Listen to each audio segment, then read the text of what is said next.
నమస్తే, welcome to స్పీ news. నేను అనిల్. గత బీఆర్ఎస్ ప్రభుత్వం అభివృద్ధి ముసుగులో దోచుకున్నారని ఎమ్మెల్యే రేవూరి ప్రకాష్ రెడ్డి అన్నారు. హన్మకొండ జిల్లా నడికుడ మండలం వెంకటేశ్వర్లపల్లి గ్రామంలో కాంగ్రెస్ పార్టీ సర్పంచ్ అభ్యర్థుల తరపున ఎమ్మెల్యే రేవూరి ప్రకాష్ రెడ్డి ఇంటింటి ప్రచారం నిర్వహించారు. కాంగ్రెస్ పార్టీ బలపరిచిన సర్పంచ్ అభ్యర్థి ఎరుకల అంజిరెడ్డి మరియు వార్డు మెంబర్లను అత్యధిక మెజారిటీతో గెలిపించాలని ప్రజలను కోరారు. ఎమ్మెల్యే కాంగ్రెస్ ప్రజాప్రభుత్వంలో అభివృద్ధి మరియు సంక్షేమానికి అధిక ప్రాధాన్యత ఇస్తున్నామని, ప్రతి కుటుంబం ఆర్థికంగా ఎదగడమే తమ ప్రభుత్వ లక్ష్యమన్నారు.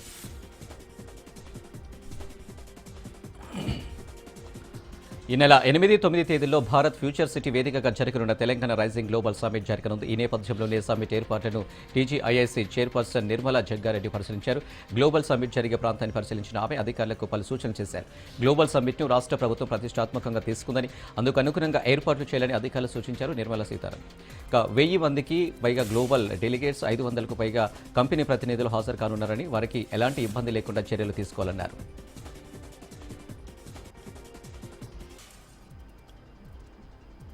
పరకమని దొంగతనాన్ని చిల్లర కేసులాగా జగన్ మాట్లాడడం విడ్డూరంగా ఉందన్నారు ఏపీ షాప్ చైర్మన్ రవినాయుడు. జగన్కు వెంకటేశ్వర స్వామి అంటే భక్తి లేదని, అందుకే భక్తుల మనోభావాలు దెబ్బతినేలా మాట్లాడుతున్నారని ఆగ్రహం వ్యక్తం చేశారు. జగన్ వైఖరిపై మఠాధిపతులు, పీఠాధిపతులు, ఆధ్యాత్మిక గురువులు వెంటనే స్పందించాలన్నారు. శ్రీవారి భక్తులకు జగన్ బహిరంగ క్షమాపణలు చెప్పాలని డిమాండ్ చేశారు.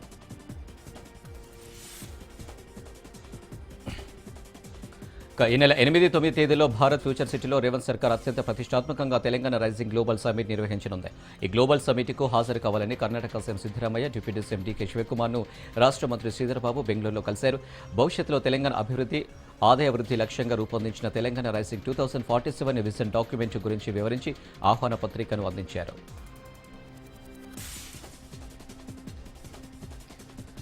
సికింద్రాబాద్ కంటోన్మెంట్లోని బీజేపీ కార్యకర్తలు కాంగ్రెస్ పార్టీలో చేరారు. ఎమ్మెల్యే శ్రీ గణేష్, పార్టీ నాయకుడు సంతోష్ యాదవ్ ఆధ్వర్యంలో చేరిన వారికి ఎమ్మెల్యే కాంగ్రెస్ కండువాలు కప్పి పార్టీలకు ఆహ్వానించారు.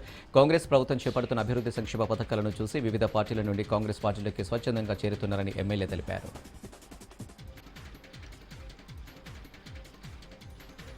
రాజన్న సిరిసిల్ల జిల్లా బోయినపల్లి మండలం వరదవెల్లిలోని దత్తాత్రేయ స్వామివారిని దర్శించుకున్నారు మంత్రి పొన్నం ప్రభాకర్, ఎమ్మెల్యే ఆది శ్రీనివాస్.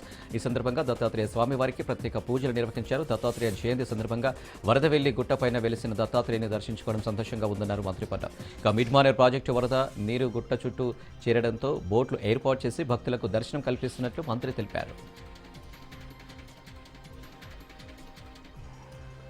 నెల్లూరు జిల్లా కోవూరు మండలం గుమ్మలతిబ్బ కలుజు చెరువు కట్ట ప్రాంతాన్ని స్థానిక ఎమ్మెల్యే వేమిరెడ్డి ప్రశాంత్ రెడ్డి పరిశీలించారు.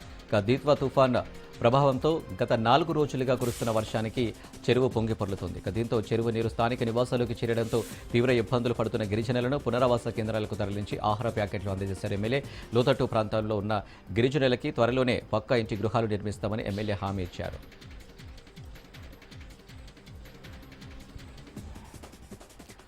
జాగృతి జనంబాట కార్యక్రమంలో భాగంగా తెలంగాణ జాగృతి అధ్యక్షురాలు కవిత హైదరాబాద్ పరిధిలోని ఆల్వాల్ వెంకటాపురం డివిజన్లో పర్యటించారు. ఈ సందర్భంగా స్థానిక ప్రజలను కలిసిన కవిత వారిని సమస్యలను అడిగి తెలుసుకున్నారు. పాలమూరు నుండి వచ్చి ఇక్కడ నివాసం ఉంచిన ప్రజలు దుర్భర పరిస్థితుల్లో జీవనం కొనసాగిస్తున్నారని, వారి సమస్యలను తీర్చాల్సిన బాధ్యత ప్రభుత్వాలపై ఉందన్నారు కవిత. మహిళలు స్నానాలు చేసేందుకు బాత్రూంలు లేని దుస్థితి నెలకొందన్నారు. తెలంగాణ జాగృతి తరపున ఇక్కడ ప్రజలకు బాత్రూంలు నిర్మిస్తామన్నారు. పాలమూరు ప్రజలు ఎక్కువగా ఉన్న ప్రాంతంలో పాలమూరు నుండి ముఖ్యమంత్రిగా ఎన్నికైన రేవంత్ రెడ్డి దృష్టి సారించాలన్నారు. పల్నాడు జిల్లా నర్సరావుపేట మున్సిపల్ హైస్కూల్లో జరిగిన పేరెంట్స్ టీచర్ మీటింగ్లో ఎమ్మెల్యే చెదలవాడ అరవింద బాబు పాల్గొన్నారు. ఈ మీటింగ్లో మెగాస్టార్ చిరంజీవి పాటకు విద్యార్థులతో కలిసి ఎమ్మెల్యే డాన్స్ చేశారు. విద్యార్థులతో కలిసి కోలాటం ఆడిన వారిని ఉత్సాహపరిచారు. విద్యార్థులు కష్టపడి చదివి భవిష్యత్తులో మరింత ఉన్నత స్థాయికి చేరాలని విద్యార్థులకు సూచించారు ఎమ్మెల్యే.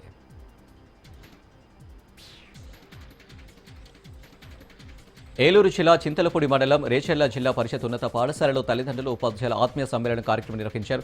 ఈ కార్యక్రమంలో ఎమ్మెల్యే రోషన్ కుమార్ పాల్గొన్నారు. ఈ సందర్భంగా విద్యార్థుల తల్లిదండ్రులతో మాట్లాడిన ఎమ్మెల్యే విద్యార్థుల చదువుపై ఉపాధ్యాయులను అడిగి తెలుసుకున్నారు. ప్రతిభ కలిగిన విద్యార్థులను గుర్తించి ప్రోత్సహించాలని, అలాగే వెనుకబడిన విద్యార్థులను గుర్తించి ప్రత్యేక శ్రద్ధ చూపాలని ఉపాధ్యాయులకు సూచించారు ఎమ్మెల్యే. Kaloji Narayanarao university of health sciences incharge వీసీగా డాక్టర్ రమేష్ రెడ్డిని రాష్ట్ర ప్రభుత్వం నియమించింది. ఈ మేరకు రాష్ట్ర వైద్య ఆరోగ్య శాఖ కార్యదర్శి క్రిస్టినా ఉత్తర్వులు జారీ చేశారు. రమేష్ రెడ్డి ప్రస్తుతం యాదాద్రి భువనగిరి ప్రభుత్వ మెడికల్ కాలేజీకి ప్రిన్సిపల్గా పనిచేస్తున్నారు. అక్రమార్గంలో విద్యార్థులను పాస్ చేశారని ఆరోపణలు రావడంతో విజిలెన్స్ విచారణ కొనసాగుతున్న క్రమంలో నందకుమార్ రెడ్డి వీసీ పదవికి రాజీనామా చేశారు. ఈ వ్యవహారంపై విజిలెన్స్ విచారణ కొనసాగుతున్న క్రమంలో వీసీ నియామకం జరగడం ప్రాధాన్యత సంతరించుకుంది. ములుగు జిల్లాలోని 4 మండలాల్లో సర్పంచ్ ఎన్నికలు ఏకగ్రీవమైంది. మొదటి విడతలోని గోవిందరావుపేట మండలం, రెండో విడతలోని ములుగు మండలం, వెంకటాపురం మండలం, మల్లంపల్లి మండలంలో సర్పంచ్ ఎన్నికలకు నామినేషన్ వేసిన అభ్యర్థులు ఏకగ్రీవంగా ఎన్నికయ్యారు. వీరిలో కాంగ్రెస్ పార్టీకి చెందిన వారు ఎక్కువగా మంది ఉండడం విశేషం.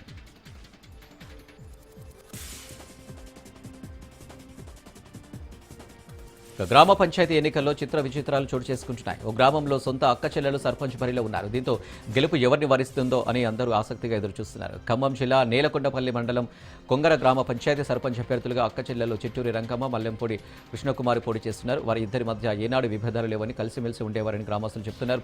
కొంగర గ్రామంలో మొత్తం 400 ఓట్లు ఉన్నాయి. కాంగ్రెస్ మద్దతుతో రంగమ్మ సర్పంచ్ పదవికి పోటీ చేస్తుండగా ఇండిపెండెంట్ అభ్యర్థిగా కృష్ణకుమారి పోటీ చేస్తున్నారు.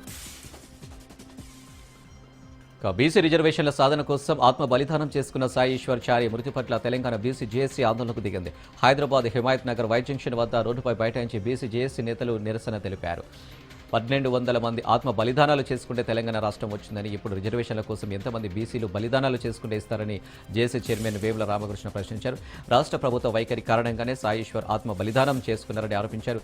సాయి ఈశ్వర్ కుటుంబంలో ఒకరికి ప్రభుత్వ ఉద్యోగంతో పాటు 2 కోట్ల నష్టపరిహారం చెల్లించి న్యాయం చేయాలని ఆయన డిమాండ్ చేశారు. అవినీతి లేని సమాజం కోసం ప్రతి ఒక్కరు కృషి చేయాలని నిజామాబాద్ పోలీస్ కమిషనర్ సాయి చైతన్య అన్నారు. అవినీతి నిరోధక శాఖ వారోత్సవాల సందర్భంగా నిజామాబాద్ జిల్లా కేంద్రంలోని పాత కలెక్టరేట్ మైదానం నుండి సాయిరెడ్డి పెట్రోల్ బంక్ వరకు చేపట్టిన ర్యాలీని ఆయన ప్రారంభించారు. అధికారులు ఎలాంటి అవినీతి చర్యలకు పాల్పడకుండా నిబద్ధతతో పనిచేసినప్పుడే సమాజం బాగుపడుతుందని, అప్పుడే దేశం అభివృద్ధి బాటలో నడుస్తుందన్నారు. ఇక ప్రభుత్వ శాఖలో పనిచేసే ఉద్యోగులు అవినీతికి పాల్పడకుండా ప్రభుత్వం తమకు నిర్దేశించిన పనుల్లో పనిచేసి ప్రభుత్వం ఇచ్చే వేతనాలతోనే సరిపెట్టుకోవాలని సూచించారు.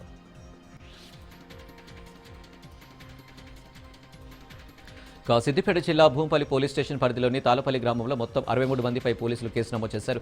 తాళపల్లి గ్రామంలో కొత్తగా నిర్మిస్తున్న పెద్దమ్మ గుడి వద్ద కొంతమంది గ్రామస్తులు సమావేశం నిర్వహించినట్లు భూంపల్లి ఎస్ఐ హరీష్ తెలిపారు. గ్రామ పంచాయతీ ఎన్నికలలో ఒకే కులం నుండి సర్పంచ్ అభ్యర్థిగా నామినేషన్ వేసిన 5 వ్యక్తులలో ఎవరు ఆలయ నిర్మాణానికి ఎక్కువ డబ్బులు ఇస్తే వారికి ఓటు వేయాలని గ్రామస్తులు తీర్మానించినట్లు ఎస్ఐ వివరించారు. ఎన్నికల నిబంధనలు అమలులో ఉన్నప్పటికీ గ్రామస్తులు ఎటువంటి ముందస్తు అనుమతి తీసుకోకుండా సమావేశం నిర్వహించి ఇలా తీర్మానం చేయడంతో వారిపై కేసు నమోదు చేసినట్లు ఎస్ఐ వెల్లడించారు.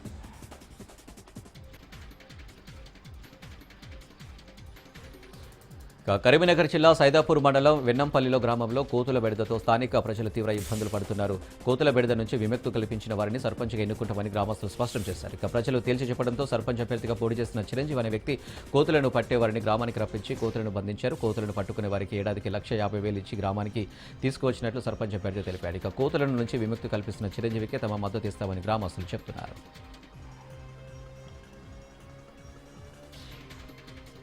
రక్షణ శాఖ స్థలంలో నిర్మించిన అక్రమ నిర్మాణాలపై సికింద్రాబాద్ కంటోన్మెంట్ అధికారులు ఉక్కుపాదం మోపారు. భాంటియా గార్డెన్ బంగ్లా నెంబర్ 207లో అక్రమ వ్యాపార సముదాయాలు కొనసాగుతున్న భవనంపై కొరడా జలిపించారు. గత కొంతకాలంగా ఈ భవనంలో సెల్ ఫోన్ విడిభాగాలకు సంబంధించిన గోదాం నిర్వహిస్తున్న నేపథ్యంలో ఇటీవల కంటోన్మెంట్ అధికారులు నోటీసులు జారీ చేశారు. హైకోర్టు ఉత్తర్వుల మేరకు కూల్చివేతలు చేపట్టినట్లు కంటోన్మెంట్ అధికారులు స్పష్టం చేశారు. రక్షణ శాఖ స్థలాలలో అక్రమంగా భవనాలు నిర్మించిన వ్యాపారాలు కొనసాగించిన కఠిన చర్యలు తప్పవని హెచ్చరించారు.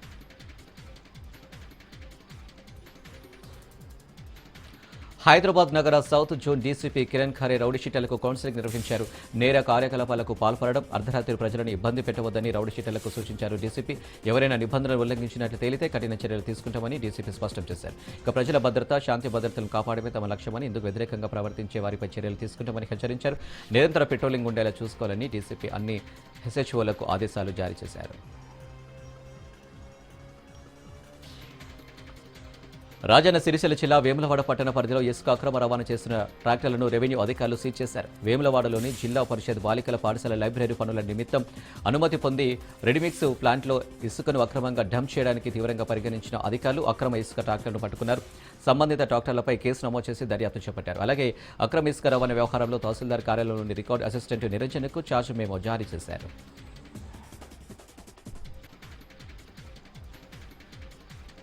ఏలూరులోని స్నేహితురాలి ఇంటికి వచ్చిన యువతిపై రౌడీషీటర్లు అత్యాచారం చేసిన ఘటనపై డీఎస్పీ శ్రావణ్ కుమార్ కీలక విషయాలు వెల్లడించారు.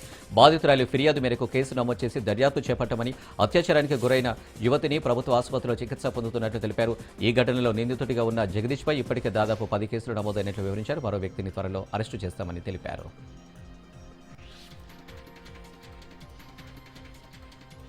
హైదరాబాద్ పాత బస్తీ భవానీనగర్ పోలీస్ స్టేషన్ పరిధిలో నవంబర్ 30వ తేదీన జరిగిన 40 లక్షల రాబరీ కేసును ఛేదించారు నగర పోలీసులు. దక్షిణ మండలం టాస్క్ ఫోర్స్ పోలీసులు భవానీనగర్ పోలీసులతో కలిసి 4 నిందితులను అదుపులోకి తీసుకుని వారి వద్ద నుండి 34,66,000 నగదు, 5 సెల్ ఫోన్లు, ఒక కత్తి, 2 ద్విచక్ర వాహనాలు స్వాధీనం చేసుకున్నారు.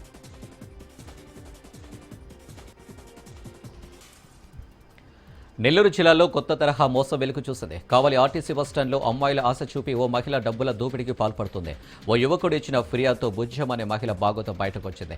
గత కొంతకాలంగా ఇలాంటి మోసాలకు బుజ్జమ్మ పాల్పడుతున్నట్లు గుర్తించిన పోలీసులు ఆమెపై కేసు నమోదు చేసి అదుపులోకి తీసుకున్నారు.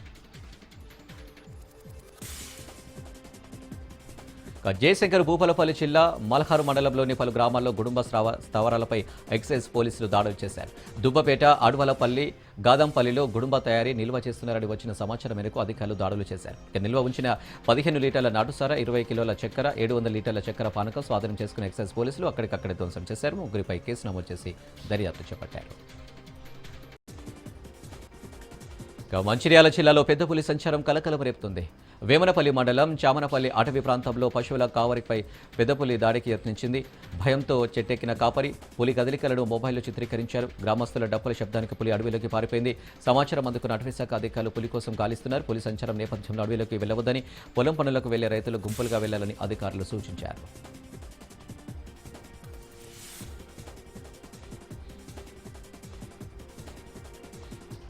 నిర్మల్ జిల్లా దస్తూరాబాద్ మండలంలోని అకొండాపేట్ శివార్లో పులి వచ్చే అవకాశం ఉందని ఫారెస్ట్ అధికారులు హెచ్చరిక జారీ చేశారు. అకొండాపేట గ్రామ శివార్ అటవీ ప్రాంతంలో పులి తిరుగుతుందని సమాచారం వచ్చిందని ప్రజలు అప్రమత్తంగా ఉండాలని ఫారెస్ట్ అధికారులు సూచించారు.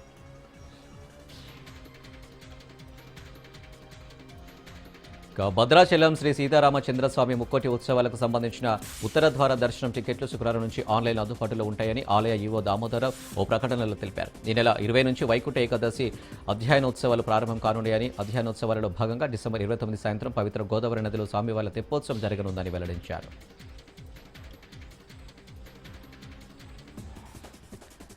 కార్తీక పౌర్ణమి పర్వదినం పురస్కరించుకుని తిరుపతి తిరుచానూరు శ్రీ పద్మావతి అమ్మవారి ఆలయంలో కార్తీక దీపోత్సవం వైభవంగా జరిగింది. అమ్మవారి ఆలయం నుండి అర్చకులు దీపాలను నెత్తిన పెట్టుకుని మానవీధుల్లో ఊరేగింపుగా ఆలయానికి చేరుకున్నారు. అనంతరం అమ్మవారి గర్భాలయం, ధ్వజస్తంభం, పుష్కరిణి, వాహన మండపం, పరివాహ దేవతామూర్తుల ఆలయంలో దీపాలను ఉంచి ప్రత్యేక పూజలు చేశారు.